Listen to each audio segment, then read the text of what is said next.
एक आध सालों में या 2 सालों में मार्जिन सिग्निफिकेंटली इम्प्रूव है क्योंकि इनपुट कॉस्ट नीचे थी लार्जली।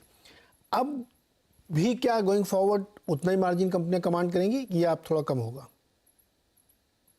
मार्जिन अलग अलग सेगमेंट है उसमें। एक सबसे बड़ा है, और ये ऑब्जर्वेशन आपका अलग सेक्टर में अलग अलग रहा है। जैसे आप अगर कंजम्पशन ओरिएंटेड कंपनी देखेंगे तो कंजम्पशन ओरिएंटेड कंपनीज में ऐसी बहुत मार्जिन ज्यादा बड़ी नहीं थी, क्योंकि कमोडिटी प्राइस उधर अगेन बॉयंट थोड़े टाइम से है ही। अगर आप देखेंगे केमिकल कंपनीज, अब केमिकल कंपनी के मार्जिन बढ़े फिर घट गए, क्योंकि उसमें एक सप्लाई डिमांड सप्लाई मिसमैच हुआ था because of various supply chain constraint की वजह से। तो अलग अलग सेक्टर में इस अलग अलग साइकिल में जा रहा है उसमें कि मार्जिन बढ़ना या घटना। बट एक ब्रॉड बेस्ड चीज जो है कि मार्जिन्स में आपका कंपनी कौन से रिसीविंग एंड पे है। जैसे अगर आप सर्विस सेक्टर कंपनियां लेंगे तो सर्विस सेक्टर में आपने देखा होगा कि सर्विस सेक्टर इन्फ्लेशन जनरली ज्यादा ही होता है compare to any other inflation. तो सर्विस सेक्टर ओरिएंटेड कंपनी की ग्रोथ जब तक अच्छी रहती है 10%, 8%, 12%, तो तब तक उनके मार्जिन में इशू नहीं आता, क्योंकि आपका इन्फ्लेशन को आप ग्रोथ से काउंटर कर पाते हो। अगर सर्विस सेक्टर कंपनी की ग्रोथ कम हो गई, जो आप पर्टिकुलरली आईटी सेक्टर या वैसे सेक्टर देखोगे, तो सर्विस सेक्टर कंपनी में अगर ग्रोथ कम होती है तो उनके मार्जिन पे इम्पैक्ट आ जाता है। जैसे बैंकिंग सेक्टर हो, अगर बैंकिंग सेक्टर में एक नीम की अलग ही साइकिल है, जो नेट इंटरेस्ट मार्जिन जिससे बोलते हैं, तो वो डिस्कशन को हम बाद में रखेंगे, क्योंकि वो इंटरेस्ट रेट साइकिल पे ज्यादा डिपेंडेंट है। पर सर्विस सेक्टर में अदरवाइज ग्रोथ के ऊपर मार्जिन बहुत डिपेंड रहेगा। उसके अलावा बाकी के जो सेक्टर्स है जहाँ पे कमोडिटी प्राइसेस भी बढ़ते जा रहे हैं, उसमें आपने देखा होगा कि जहाँ पे डिमांड सप्लाई मिसमैच में अगर डिमांड के फेवर में मार्केट है तो demand is more than supply, वहां पे एक्चुअली मार्जिन बढ़ते जा रहे हैं।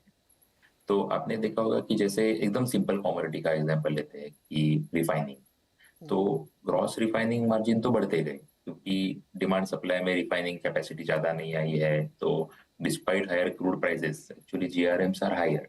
सो there are multiple such things which plays. It's not only about कि crude prices, commodity prices ऊपर गया तो मार्जिन घटना ही है, ऐसा जरूरी नहीं।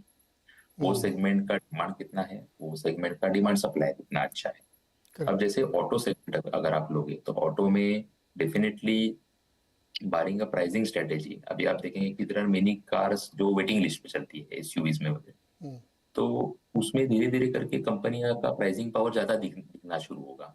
पहले भले कंपनी ने सस्ते में डाला होगा क्योंकि पोस्ट कोविड डिमांड नहीं थी, बट उसमें अभी धीरे धीरे करके जहाँ पे प्राइसिंग पावर पॉसिबिलिटी है, इन्वेंट्री ज्यादा होने की, इन्वेंट्री कम होना, स्पेशली अगर एसयूवी कैटेगरी की बात कर रहे हैं हम, तो उसमें अगर आप देखोगे तो margins can be on improving trend. But अगर आप जहाँ पे डिमांड ही नहीं है तो obviously commodity adds to the pressure and it creates a margin problem. Okay, अलग अलग सेगमेंट में इसका असर अलग अलग देखने को मिलेगा। अब वापस आते हैं हम लोग mid cap, Axis mid cap fund के बारे में समझते हैं। तो पहले तो बताइए, अब आप कंफर्टेबल हैं मिड कैप में? जो वैल्यूएशन के लिहाज से अब आपको ठीक लग रहा है यहाँ पे मिड कैप?